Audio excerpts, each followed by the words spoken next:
আজ একটা বড় স্বপ্ন পূরণ হলো, যা মা না চাইলে কখনোই সম্ভব হয় না। হ্যালো গাইস, কষ্ট করে সকাল সকাল ঘুম থেকে উঠতেই হলো, কারণ আজ একটা স্পেশাল দিন আমার কাছে। ফ্রেশ হয়ে রেডি হয়ে চললাম জিম। কিছু না করতে পারলেও জিমে গিয়ে ঘাম ঝরাতে ভালোই পারি, হিহি। জলদি জলদি বাড়ি ফিরে স্নান করে রেডি হয়ে চললাম শান্তি কুড়োতে। জীবনের শান্তি থাকুক বা না থাকুক, আজ মনের শান্তি নিয়েই ফিরবো। দেখে নিশ্চয়ই বুঝতেই পেরে গেছো কোথায় যাচ্ছি। অনেক দিনের ইচ্ছে ছিল, যখন থেকে এই মন্দিরের কথা শুনেছি তখন থেকে কিন্তু আসার অনেক বড় স্বপ্ন আমার কাছে। তাই আজ মায়ের টানে চলে আসলাম পুজো দিতে।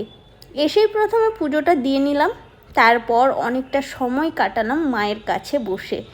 শুনেছি মা নাকি সবার মনের ইচ্ছে পূরণ করে, তাই বাকিটা না হয় নাই বললাম, বুঝে নিও আমি কেন গেছি। আর কেউ যদি জেনে থাকো এটা কোন মন্দির, কমেন্টে কিন্তু অবশ্যই বলবে।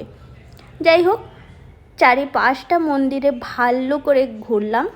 ঘুরে ঘুরে দেখলাম এত মনোমুগ্ধকর পরিবেশ, এত শান্তি ওখানটাতে, কি বলবো গাইজ। তো তারপর প্রসাদ নিলাম, প্রসাদ একটু খেয়ে দুজনে মিলে বাড়ি আসলাম।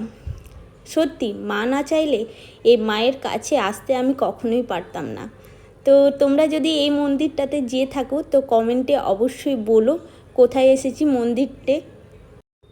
মন্দিরে গিয়ে আজ একটা ভালো খুব সুন্দর দিন কাটালাম।